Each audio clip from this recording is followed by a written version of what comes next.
휴대폰 카메라를 켜주세요. 그리고 혀를 쭉 내밀고 사진을 한 장 찍어보세요. 찍으셨나요? 그 사진을 확대해서 보세요. 혀 가장자리를 먼저 보시고요. 그 다음에 혀 위에 낀 하얀 막을 보세요. 하얀 막이 두껍거나 혀 가장자리가 울퉁불퉁하신 분 있으신가요? 이런 분은 오늘 끝까지 보셔야 합니다. 제가 진료실에서 가장 자주 듣는 말이 있습니다. 먹는 것도 줄였고 운동도 하는데 왜 안 빠지죠? 그런 분들 몸에는요, 공통적으로 염증이라는 불이 켜져 있는 경우가 많습니다. 방금 말씀드린 혀 모양을 포함해서 그 염증 불이 켜졌다는 신호 4가지를 오늘 말씀드릴 건데요. 아울러 그 염증 불을 끄는 방법까지 설명드리겠습니다.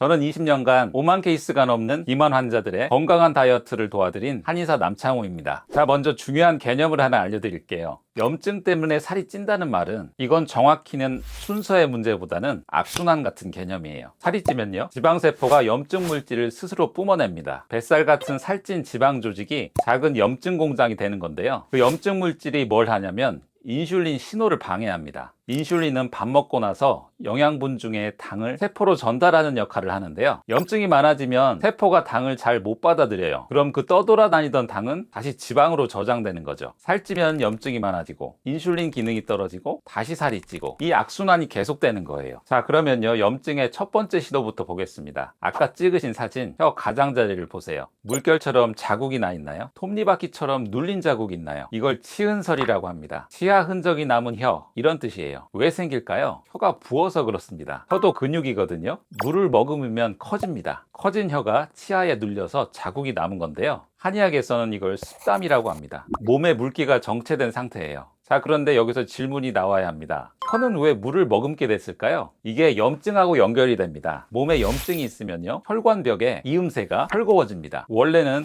물이 혈관 안에 잘 있어야 되는데요, 그 틈 사이로 물이 조직으로 새나갑니다. 그럼 왜 하필이면 혀냐? 혀는 점막이거든요. 피부처럼 두꺼운 보호막이 없습니다. 혈관도 굉장히 촘촘하고요. 그래서 온몸에 물이 고이기 시작하면 혀가 먼저 티가 납니다. 발목은 저녁에나 붙지만요, 혀는 아침에 이미 자국이 나 있습니다. 그러니까 치흔설은요, 혀만의 문제가 아닌 거죠. 몸 전체에 물이 새고 있다는 걸 혀가 먼저 보여주는 겁니다. 부은 혀는 염증뿐 아니라 현대의학에서 굉장히 중요한 증상을 알려주는데요, 바로 수면 무호흡입니다. 혀가 크면요, 누웠을 때 기도를 막습니다. 밤새 숨이 끊겼다 이어졌다 하는 거예요. 본인은 모르죠. 잤다고 생각하겠죠. 그런데 그렇게 자면 몸은 밤새 응급 상태입니다. 숙면을 취하지 못하면 스트레스 호르몬 수치가 올라가고요, 스트레스 호르몬 수치가 올라가면 낮에 식욕 조절이 안 돼서 식욕이 폭발합니다. 그런데 문제가 하나 더 있습니다. 숨이 끊길 때마다 산소가 뚝 떨어졌다가 다시 올라옵니다. 밤새 수십 번, 수백 번을요. 이게 몸 입장에서는 굉장히 나쁜 자극이에요. 혈관에 상처가 나고 염증 물질이 올라갑니다. 실제로 수면 무호흡이 있는 분들은요, 염증 수치가 높게 나오는 경우가 많습니다. 자, 그럼 다시 정리해 볼게요. 염증이 있으니까 혀가 붓고, 혀가 부으니까 밤에 숨을 못 쉬고요. 숨을 못 쉬니까 염증이 더 올라갑니다. 여기도 악순환의 고리가 생기는 거죠. 혼자 사시면 코 고는 걸 어떻게 아냐고 하실 겁니다. 아침에 입이 바싹 마르는지 보세요. 자다가 화장실을 2번 이상 가는지도 보시고요. 낮에 참기 힘든 졸음이 오는지도 보시고요. 사실 요즘에는 스마트워치를 통해서도 확인할 수 있고요.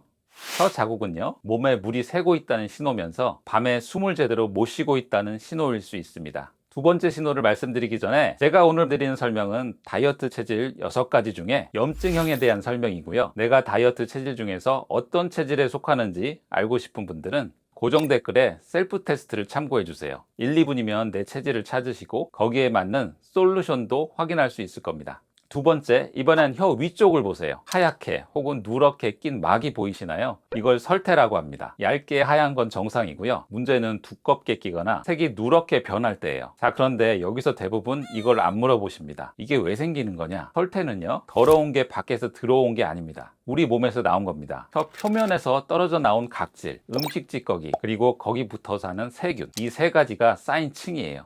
그럼 원래는 어떻게 없어질까요? 침이 씻어냅니다. 혀는요, 하루 종일 침에 젖어 있어야 정상입니다. 침이 계속 흐르면서 쓸어내는 거예요. 음식을 씹을 때 위턱에 쓸리면서 벗겨지기도 하고요. 그러니까 설태가 두껍다는 건 더럽게 살아서가 아닙니다. 씻어낼 물이 부족하다는 뜻이죠. 싱크대 그릇은 계속 쌓이는데 수도가 잠겨 있는 겁니다. 그럼 왜 침이 줄어들까요? 크게 3가지인데요. 첫째로 입을 벌리고 자는 경우에요. 아침에 입이 바싹 마른다고 하시는 분들이요, 밤새 혀가 말라 있던 겁니다. 둘째로는 드시는 약입니다.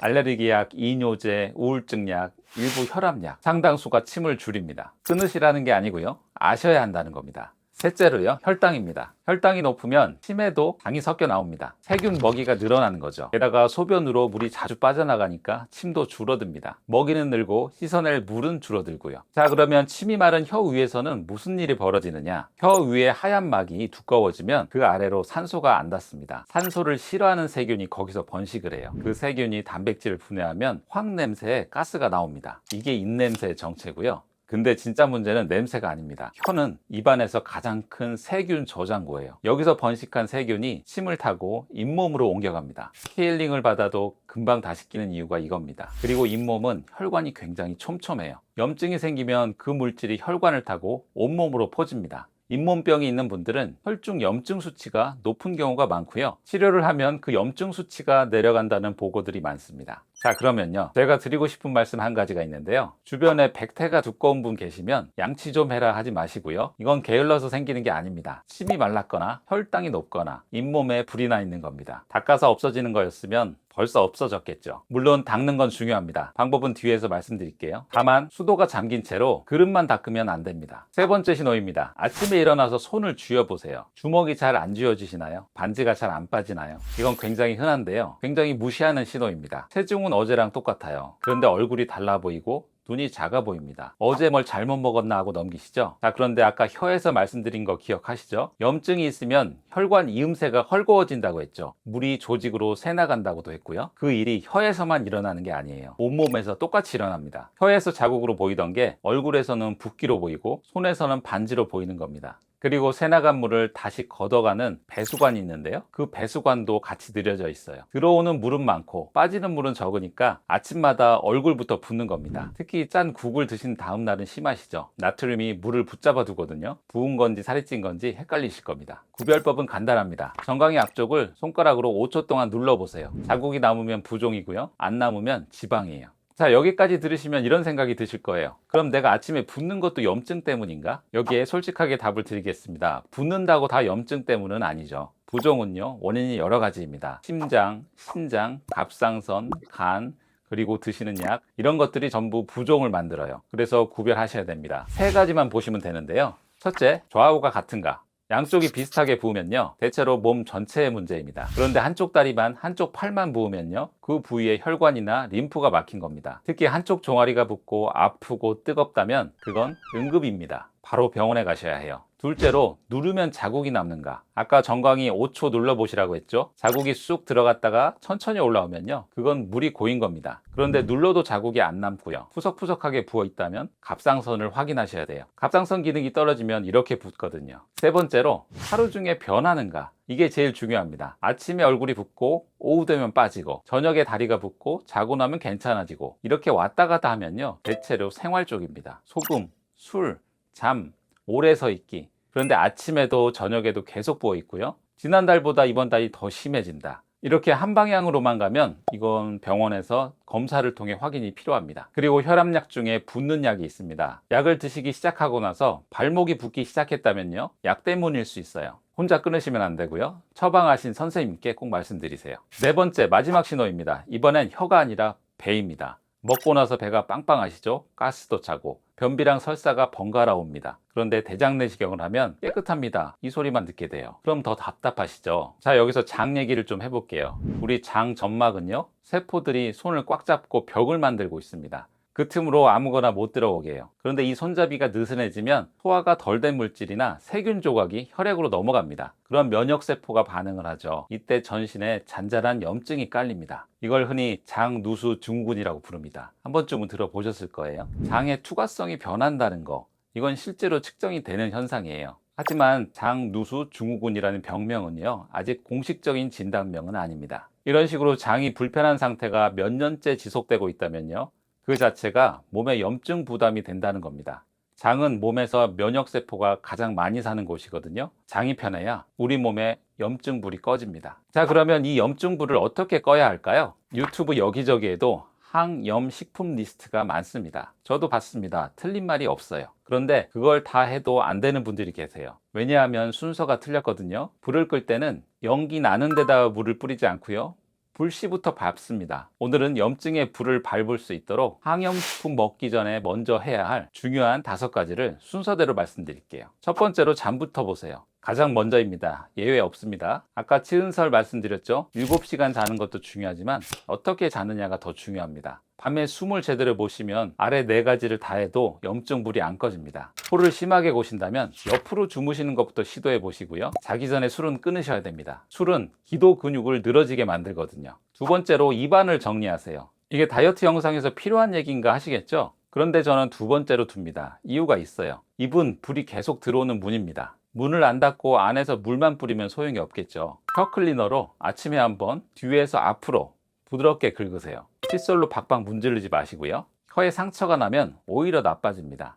그리고 잇몸 출혈이 있으시면 6개월 안에 치과 스케일링을 꼭 받으시고요. 3단계는요. 국물을 남기세요. 여기서부터 식사 이야기입니다. 한국 사람 나트륨의 대부분은요. 반찬이 아니라 국물에서 옵니다. 된장국을 드시지 말라는 게 아니고요. 건더기만 드시고 국물은 되도록 남기세요. 아까우실 수도 있지만 이 습관 하나가 다음날 아침 내 얼굴을 바꿉니다. 대신에 칼륨을 채우셔야 돼요. 시금치 나물, 미역, 아보카도, 바나나 다 좋습니다. 칼륨이 나트륨을 밖으로 밀어내거든요. 단 신장 질환이 있으신 분들은 칼륨을 늘리시면 안 돼요. 이게 가장 빨리 눈에 보이는 단계입니다. 사나흘이면 거울 속의 얼굴이 달라질 거예요. 4단계, 장을 먹여 살리세요. 유산균만 사서 드시는 분들이 많은데 그건 절반입니다. 균을 넣는 것도 중요하지만 그 균이 먹을 밥을 같이 넣어줘야 돼요. 우리 밥상에 이미 있습니다. 된장, 청국장, 김치가 균이고요. 콩밥, 우엉, 양배추, 귀리가 그 균의 밥입니다. 청국장 한 그릇에 나물 한 접시. 이게 제가 생각하는 가장 한국적인 항염 밥상입니다. 다만 이건 시간이 좀 걸립니다. 최소 한 달은 보셔야 돼요. 5단계로 기름을 바꾸세요. 왜 마지막이냐? 효과가 가장 느려서입니다. 우리가 먹는 기름에는 2종류가 있습니다. 염증 불을 붙이는 기름, 염증 불을 끄는 기름. 튀김, 과자, 가공식품에 든 기름은요, 염증 불을 붙이는 쪽입니다. 반대로 등푸른 생선의 기름은요, 염증 불을 끄는 쪽이에요. 일주일에 2번 고등어나 꽁치를 드셔보세요. 구이도 좋고 조림도 좋습니다. 견과류는 하루 한 줌, 딱 그만큼이면 됩니다. 영양제로 대신하면 안 되나 하실 겁니다. 안 되는 건 아니에요. 많은 연구 결과에서 음식으로 드시는 쪽이 훨씬 더 효과가 확실합니다. 이건 좀 장기적으로 보셔야 되는 몇 달짜리예요. 그래서 맨 아래에 두는 거고요. 오늘 말씀드린 핵심만 정리해 드릴게요. 첫째로, 혀 가장자리 자국은 물이 정체됐다는 신호다. 밤에 숨을 제대로 못 쉰다는 신호일 수도 있습니다. 둘째로, 설태와 입냄새는 위생 문제가 아니라 염증의 입구입니다. 셋째로, 아침 부종이 계속되면 반드시 원인을 확인하셔야 됩니다. 넷째로, 장이 불편한 상태가 오래되면 그 자체가 염증 부담이 될 수 있습니다. 그리고 불 끄는 순서, 잠, 입안, 국물, 장, 기름, 이 순서대로 하셔야 됩니다. 살이 안 빠지는 게 여러분 노력이 부족해서가 아니고요. 몸에 염증불이 켜져 있으면 우리 몸은 절대로 살을 안 내놓습니다. 그게 우리 몸이 스스로 몸을 지키는 방식이거든요. 그러니까 순서를 바꾸셔서 살 빼기 전에 염증 불부터 꺼주세요. 지금까지 살 빠지는 6가지 체질, 남창우 원장이었습니다.